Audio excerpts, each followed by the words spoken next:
there was something that was said by this guy Zohran Mamdani about his aunt, or in some places it's aunt, that after 9/11, she didn't feel safe. She didn't feel safe going in the subway with her hijab. Because, you see, the people in New York City are bigots and racists. You know, it's amazing to me. We're the most beneficent, kind, forgiving people on the face of the earth. We truly are.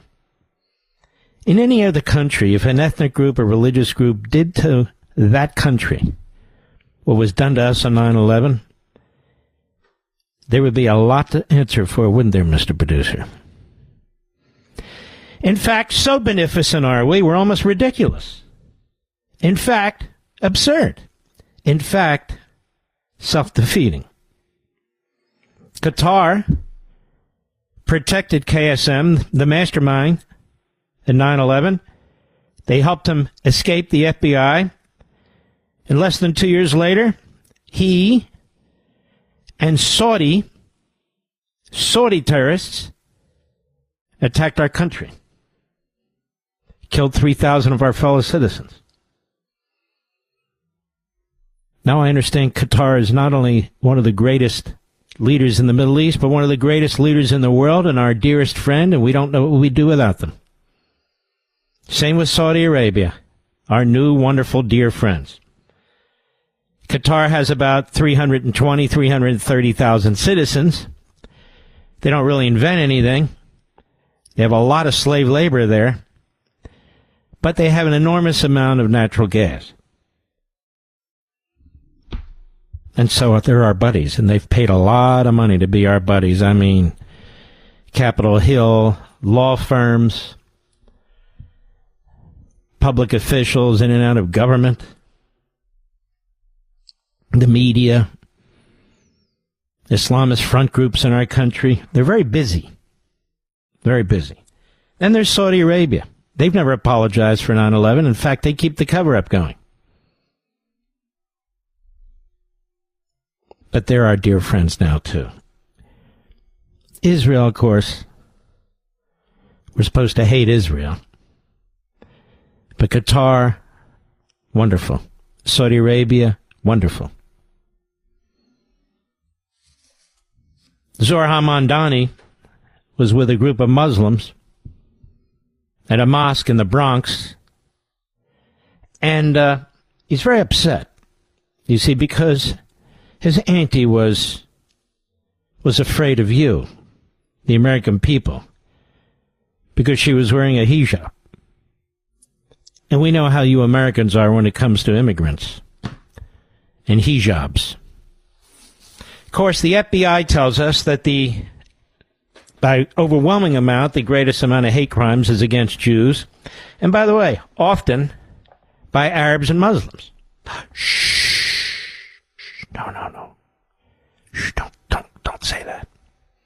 But it's true. Some of them even call themselves Palestinians. Shh, Mark. Don't. So here he is, Zohran Mamdani, telling you New Yorkers, in fact, we, the American people, what a bunch of racist bigots we were after 9/11. Of course, it was racist bigots who attacked us, but that's beside the point. Cut 4, go. I want to use this moment to speak to the Muslims of New York City.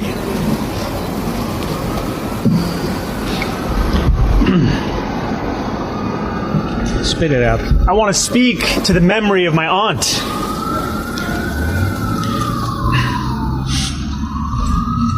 Who stopped taking the subway after September 11th because she did not feel safe in her hijab. And he paused. He showed some emotion, tears. He was sort of a gentle cry. His aunt was a victim of American racism and bigotry against Muslims, even though on that day it was Islamists who slaughtered 3,000 Americans, including Muslims. But there's a little problem with this story, America. In fact, there's a big problem with this story. Ayal Yacobi, who has a wonderful, or does a wonderful job posting information. Zohran Mandami's aunt did not stop taking the subway after 9/11. She never took it in the first place. She lived in Tanzania. She lived in Tanzania. She was a senior program development officer. Before that, she was a public health consultant. All in Tanzania. Nobody bothered his aunt. His aunt wasn't here. She wasn't taking the subway. Now, what about that? So in addition to being a Marxist, an Islamist, an American hater, and a Jew hater, he besmirches 9/11. Besmirches 9/11. Now, who's Mahmoud Mandani? He's Zohran's father. Zohran's father, who's a tenured faculty member, a professor at Columbia University, where he preaches his hate, his terrorism, his anti-Americanism.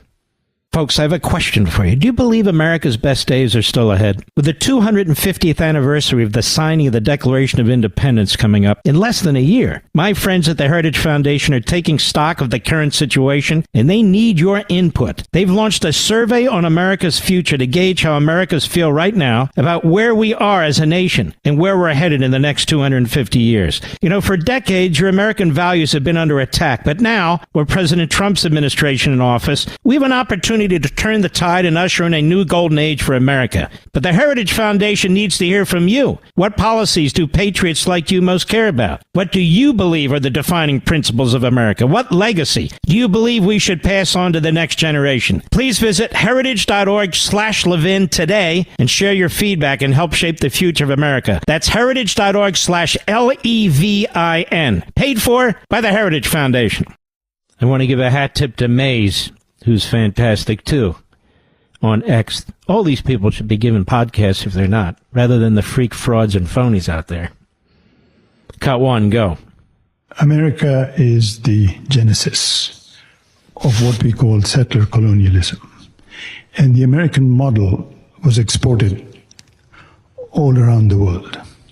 Abraham Lincoln generalized the solution of reservations. They herded American Indians into separate territories. For the Nazis,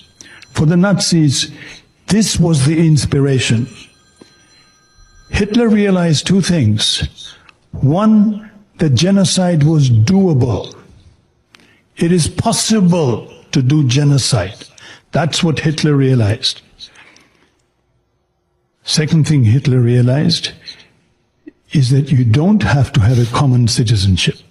You can differentiate between people. The Nuremberg laws were patterned after American laws.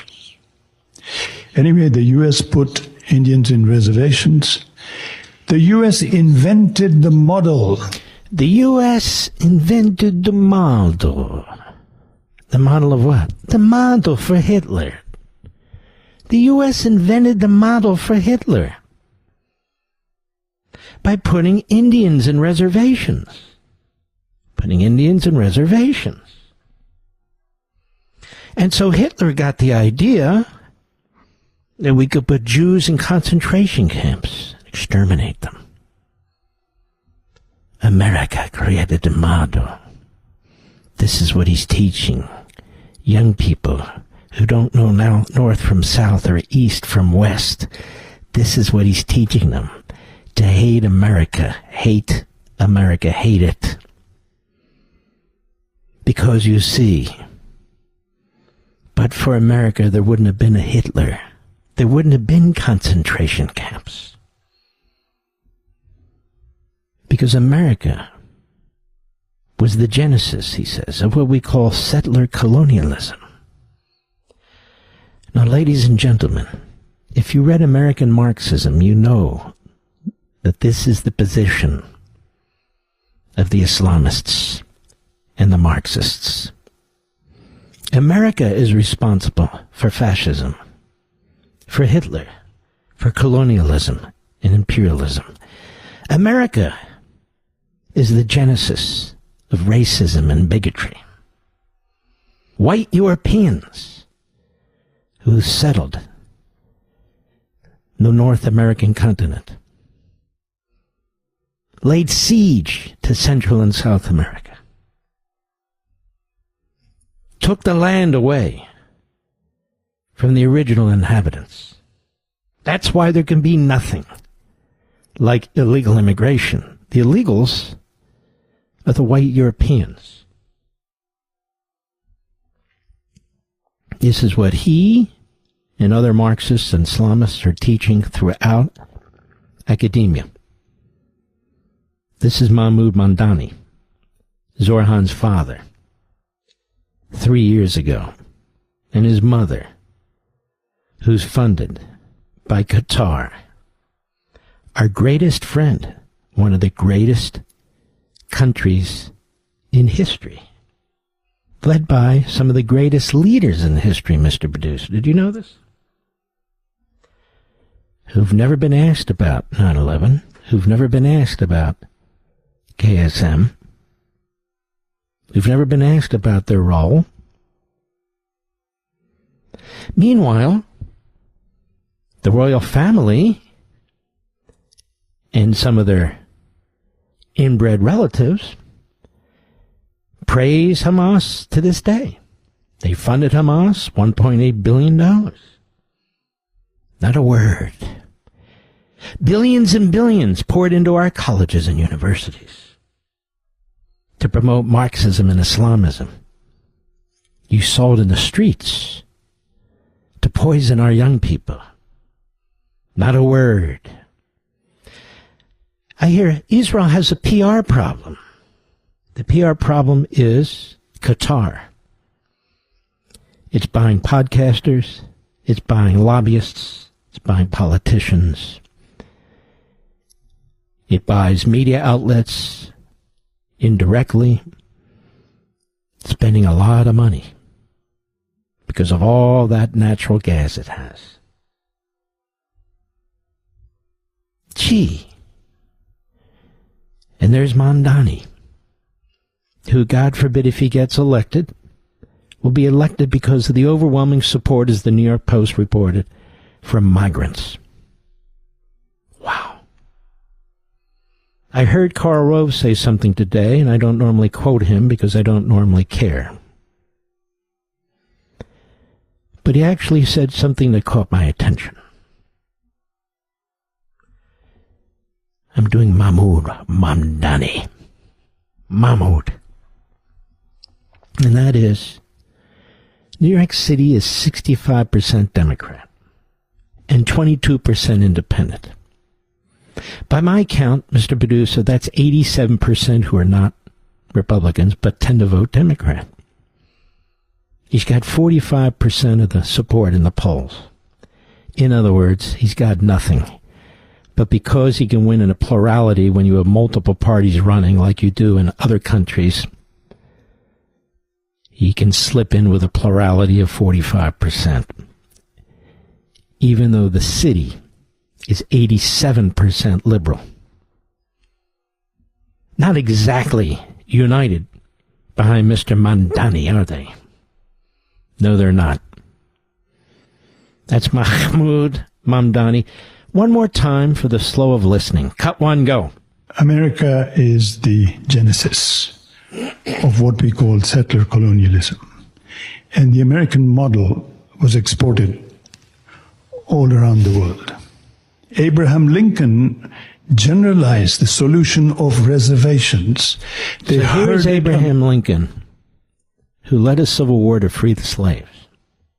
And he's a colonialist. They want to attack our most important figures, statesmen. They want you to hate them. Worse off, they want our youth to hate them. So now Abraham Lincoln, you see, was a racist. The man who literally freed the slaves. He's a racist. But Mahmoud Mamdani of Uganda knows everything. And his son knows even more. Because they're not poisoned by the American system that they hate, you see. They seek to destroy it from within. And I warn these idiot Republicans, stop saying that this is okay, all Democrats will have to run on his agenda. No, it's not okay. One city at a time is not okay.